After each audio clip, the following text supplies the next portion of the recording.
Hello. Now, it's my pleasure to introduce you to someone who could truly be described as part of the greatest ever rock legend. He's Ringo Starr, originally one of the Fab Four, of course, no less. And he's also now the voice behind the pictures in a new TV series of the Thomas the Tank Engine stories. And with him also is the author and creator of those works. I wonder if you could tell us, Ringo, the story behind how you actually got involved with it.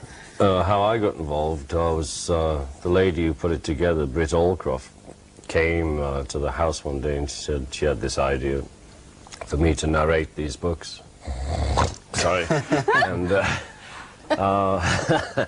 just trying to liven myself up, folks. And I'd never read the books as a child. I was probably one of the few children who was deprived of them. And I'm more of a Beano man. And I read the books and I thought they were fabulous. You know, I thought they were really good books. And also the drawings in the book, the style of them I loved. And she convinced me that, you know, they were going to be animated in that style. You know, they weren't going to make them cheap looking. So I thought it'd be a nice thing for me to do, really. Mm-hmm. And are you pleased with the end product? I'm real pleased with the end product. Wilbert Awdry, what do you make of him? Do you think he's done a good job? Well, I think Ringo's done an excellent job. Well, your words in my mouth, we could go anywhere. Well, it's a good departure for you, you know, it makes a nice change, doesn't it, to do something like this? I've always sort of felt I've got on with kids. You know, I like kids. I used to be one. You know, when you were younger, was that? Oh, yeah, a little younger than this. We've got a clip of it, actually, Oh, I'd coming up. love to see it. Have you not actually seen it yet? I haven't seen it finished with the full mix, though we keep making sort of dates for me to go down and see it. Thomas's driver and fireman came early and worked hard to mend the snowplow, but they couldn't make it fit.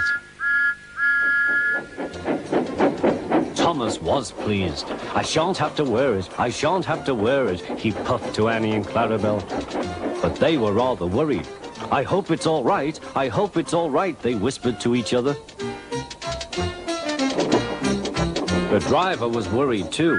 It's not bad here, he said to the fireman, but it's sure to be deep in the valley. Silly soft stuff.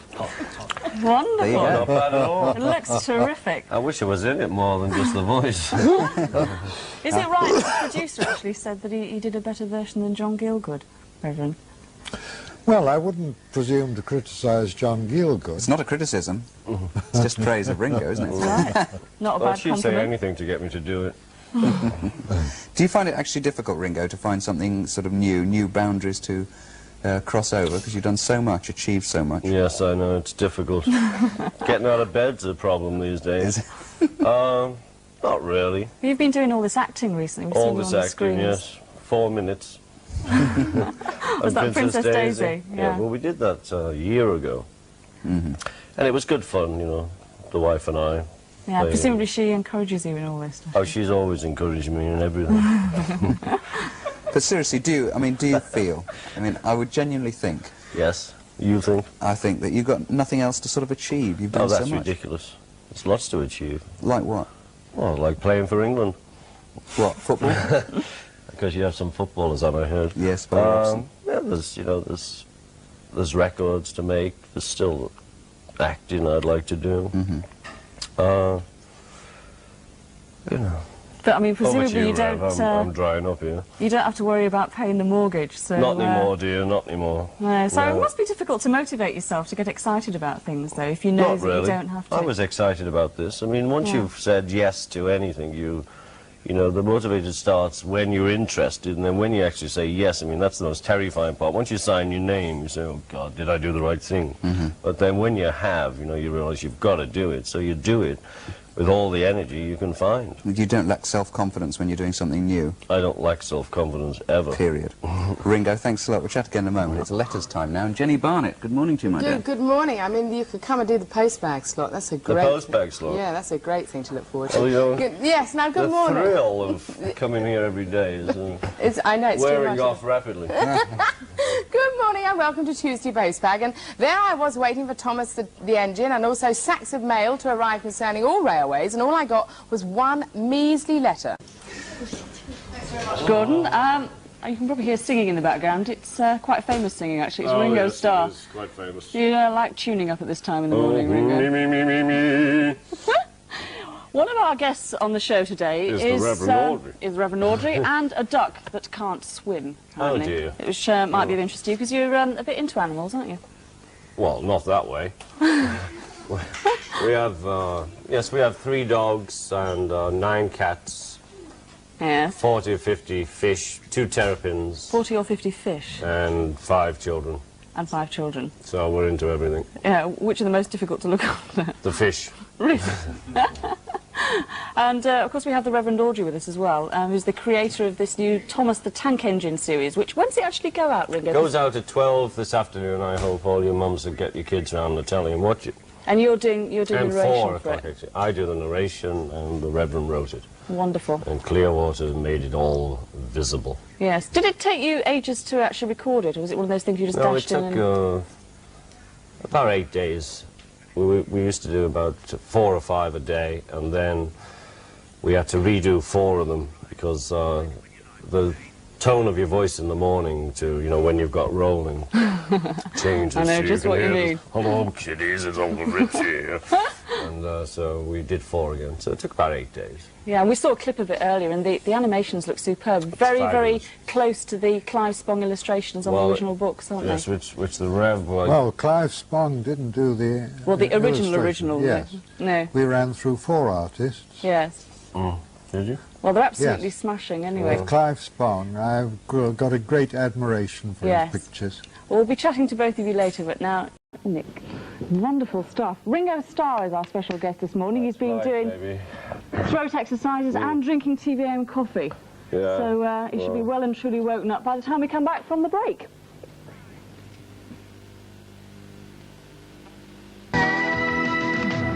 Giles Brandreth has joined us. You're looking as understated as usual, Giles. Well, you're right. I'm blooming this morning. Indeed, I'm actually here because Ringo and I wanted to meet to discuss man-to-man my very sympathetic review of his performance in Princess Daisy. What I said to the nation was nonsense. I thought it was one of the finest dramatic performances in one of the best films of our time. Well, here's the money now. Good morning, Britain. This is Video Report, and really bad news, I'm afraid, because there have been complaints. Apparently, many of you feel that over the past year or so, we've given insufficient coverage to that most important area of the arts, grand opera. I want Ringo to come in the kitchen today. What for? We haven't got time for that poem, by the way. Cannibal magic? No garlic, no onion. Hey, by the way, you know good. you're noted for talking about underwear on this programme. Yes. Yeah, well, I've been sent some stuff in. For me? Well, they're called Caroline Hope. Those are for you. How will they fit? There we are. Oh, fit me, David, the baby. Seasonal as well. You like a bit of seasoning, don't you? There you are. Oh, where does the holly go? And I've said, if they're not right for you, I'm going to use them for my camping holiday next year. So there you are. Gives me great pleasure. And there are the pants. Oh, while I'm presenting things, I must just give these egg cups to Ringo and the Reverend Awdry. Here we are. Oh, thank you. Thank you very much. Egg cup. It's made your day. It's worth coming, wasn't it? Yes. Again, it gives me Next great time we pleasure. get the egg.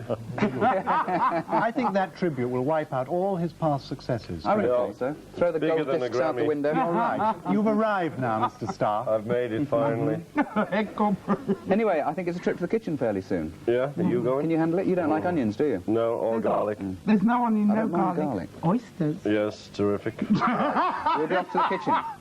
We will see you in just a moment. Join us in the kitchen. So when you join us again after the break, make sure you're in the kitchen, not here, because it's hopeless being here. You want to be over there, okay?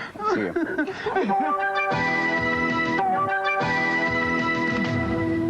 I thought we said go to the kitchen.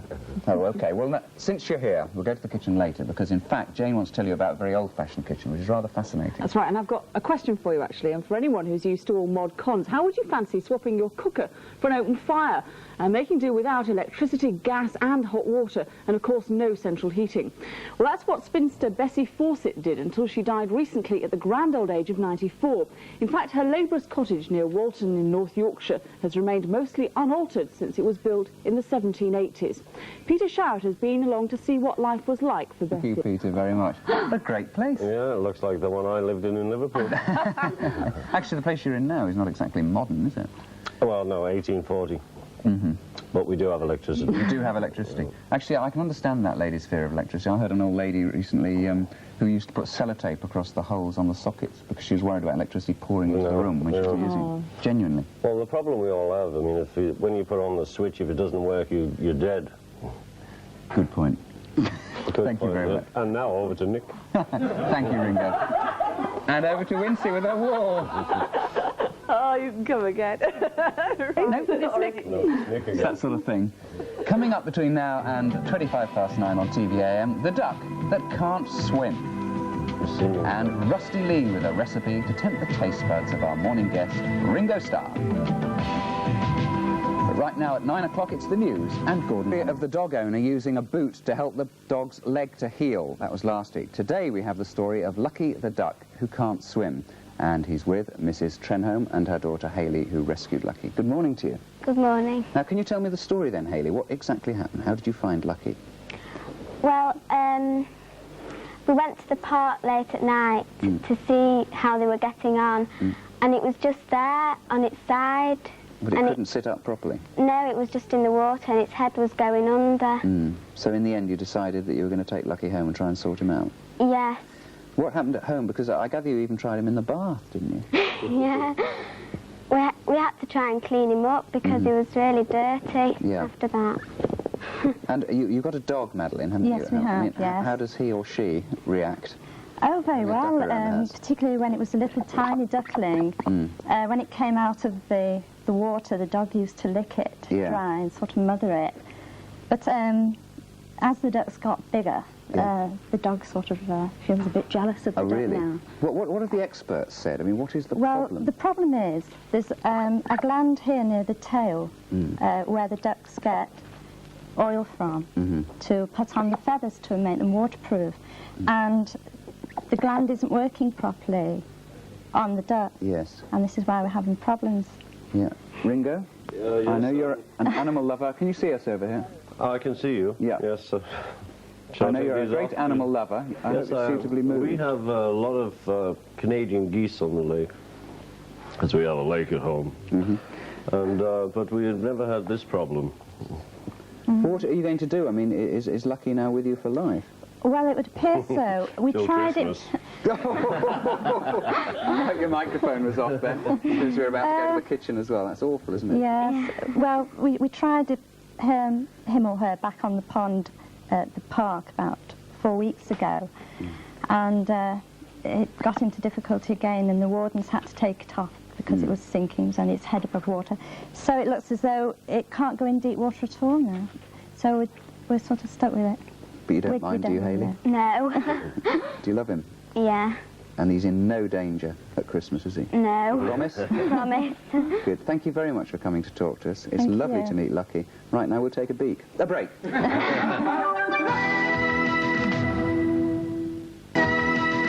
Hello, we've got Ringo and Rusty in the kitchen. R.R. There you go, the two R's. It's my great... Where am I? It's You're my in great... the kitchen. Hello. My great pleasure to have Ringo in the kitchen. Oh, I know. I'm a absolute fan of yours. Yes, tell me the all about it. cooking's had it today. Okay. So we can see. What's the wine doing here, Rusty?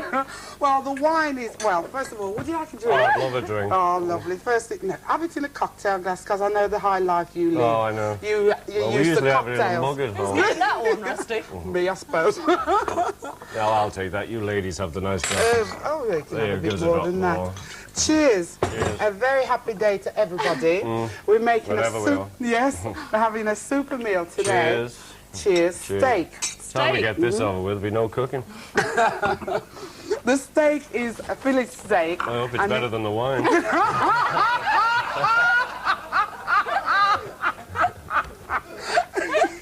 Yes, come on, get on with it. We've only got 6 minutes. Five. 5. And the steak is a Philly steak. Oh, yes, I know about that. I've prepared it especially for you. Good. What's in it? Now, this is a lovely cut of fillets, and you take a nice... Is it always grey? No, look, it's a lovely fillet, and I'm going to cut it in half to make it like a butterfly. There, you see, that's like a butterfly. Fabulous. And then I've got the oysters here. Look, There you are. Do we have to look at them in the morning? You've got to eat them. I'm putting 4 oysters in each one, Okay. right?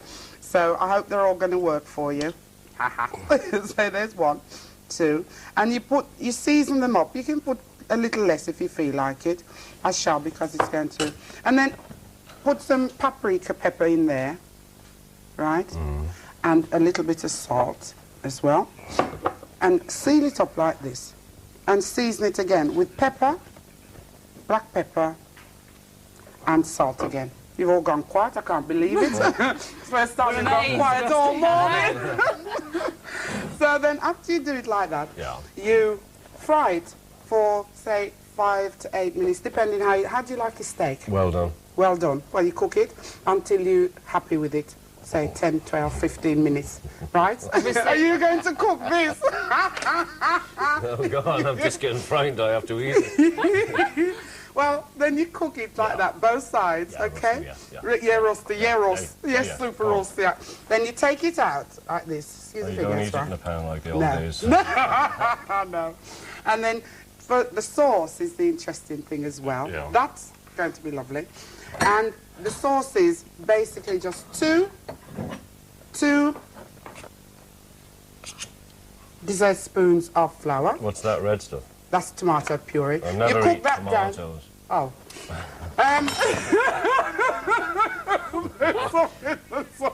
Well, I'll tell you. Why don't you make it regular for the customers? We'll pretend. All right, pretend then. You do 1 tablespoon of flour and a tablespoon of tomato puree, and you cook that down like that with butter. And then you add to that the stock, which is about half a pint of stock. You add that and you cook it all down. Then you get to a stage like this, which is a lovely sauce. Then the wine's there for a reason. I hope you're going to eat this, you know. What's the taste now?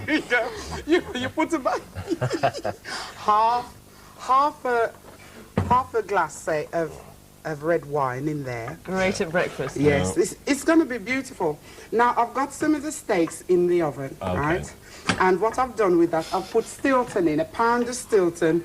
No, Stilton's very good. Do you cook it home? Cornflakes. Is that all? Have you a sophisticated palate, Ringo? No, not me. Do you cook a lot? No, I don't cook a lot at all. But do you eat out a lot? Not really. No. No, the cook at home cooks. Oh, very nice. Well, the cook at home's me. So that's lovely. Well, but Barbara and I have a way with food. Yeah, easy. Eat it. So I'm going to take the one from the oven. Don't all write in. This is fairly good. I mean about the oven gloves, you see. Take it out. What I've done with that is I've put Stilton cheese over. Look. Oh, it looks delicious. Looks amazing. Right? Looks amazing. It's tasted amazing. You've got to eat it now, Ringo. You see that? And then what you do then, you put the sauce over it, like this. We'll just put that over 3. You're going to have to do it. You put the sauce over it and you serve it garnished up with the shells, say. I'm going to cut this. I hope you're going to eat it, you know. I understand you only like fish and chips. That's right. Oh, dear. And you garnish it up. I'll pretend. You garnish it up with lettuce and, say, tomatoes. And also, I've got some shells to put on it. Do you want to give us the recipe? Always amazes would you me like the how you do it recipe? so fast. Oh, well, you see. So, could we have the recipe? Do you want the recipe? Yeah. Would you like to read it out, Jane? 2 pound fillet steak, Oh, thank you. 16 oysters, 1 pound of Stilton cheese, salt and black pepper for taste, 2 something of paprika pepper, 2 ounces of butter, 1 tablespoon of tomato puree, 2 tablespoons of flour, half pint of beef stock, 1 cup of red wine, 6 foot or ounces. What? What was that? Right, you've got to eat it now, Ringo. You know, Please, the thing to do is... Aren't we going into a break? You're going to eat this. You've got to have a bit of this. So, the best thing to do... Is run. Oh, thanks, Rusty. We'll save you from your agony. We'll hand back to Nick. No. It's an agony. I'm not a coward. Back now to normal service. After the beef, of course, you have cheese, and you could have one of these cheeses, a very special cheese. In fact, there's an important occasion, Ringo's shouting over, there's an important occasion in the world of cheese this morning with the launch of a brand new British variety, and this, as you see, is it. It comes from the same people who brought you Limeswell. This one they call Melbury. It's great stuff, actually. Before we have a bite, we sent our reporter Paul Rising out to give the public a taste of things to come in the TVAM. That's what it looks like. Melbury cheese, a British cheese. Oh, lovely. How about that? Is that a new one? It is certainly indeed, and I want you to try some. Not that bit with teeth marks in, because I've already had a go at that one. No, I'll try this one. Rusty. Thank you very much. It is actually very nice. It's It's the weirdest breakfast I've had. Camembertish. Wincy's down there. Have a bite. Screw fingers. It's sort of. It is very nice actually. It is. You couldn't go for crackers as well, could you? No, that was the duck earlier, wasn't it? Now where were we? Well, we were in the middle of a steak, but thank God you're talking to us. That would be all right if it was finished. Give him my steak. Yeah. You all right if it was dead? Ringo, you were saying you don't go out to eat much. Yes, we do. That was lying, a lie. Okay, I accept that. We go out to eat a lot, and I lie a lot. Yeah. So, that makes it very difficult to talk to you, doesn't it, really? Yeah, it does, because you never know what I'm saying. Pack of lies. Yeah, I'm just a pack of lies. I don't believe that. So when you go out You don't believe it, because you're a nice person. Oh, thank you. It's a nightmare. Over to you, Nick. Sorry, Well, I was going to say, if you want to go out, when you're as well known as you are, isn't it? It is quite dry, yeah. But it'll be all right when I've had a glass of Jane's wine. How do you sort of manage to go out to places and not get mobbed everywhere you go? Are you kidding? No. We don't get mobbed in this day and age. Don't you get surrounded by people? Do I look like Duran? Look, I was They stare at you, don't they? They must do. Yeah, but they soon get over that when they see the way I eat.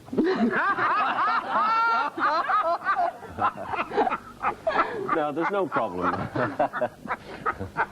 I wouldn't have thought There's no problem anymore. I mean, the summer's the worst time when there's lots of tourists in town, so everywhere you go there's tourists because they don't see you every day. But London, they just know you. How you doing, Ring? Fine. Goodbye.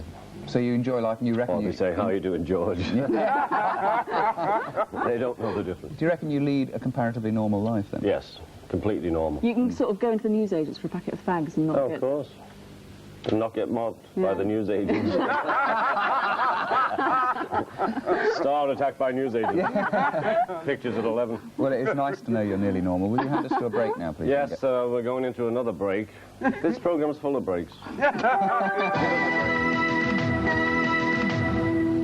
Thank you. Yeah. Hi, they're still eating the cheese here, Ringo. Rusty's Ringo, did you say that your wife Barbara was here? Yes. Okay, well, the next thing isn't for you. We've got six lovely ladies with Lizzie. I have got 12 of the loveliest legs in Great Britain with...